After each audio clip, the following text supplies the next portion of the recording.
السلام عليكم. لا تنسوا الاعجاب بالفيديو والاشتراك في القناة تشجيعا لنا لنستمر بنشر المزيد ان شاء الله.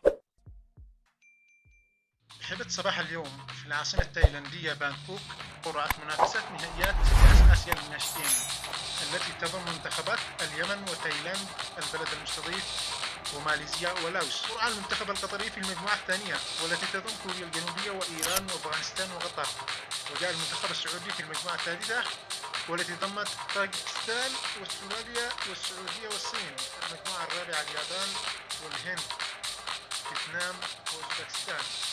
15 يونيو و 2 يوليو 2023 مدينتي بنكوك شنغوري. من المنتخبات الحاصلة على المراكز الأربعة الأولى في النهائيات تتأهل لتمثيل قارة آسيا في كأس العالم للناشئين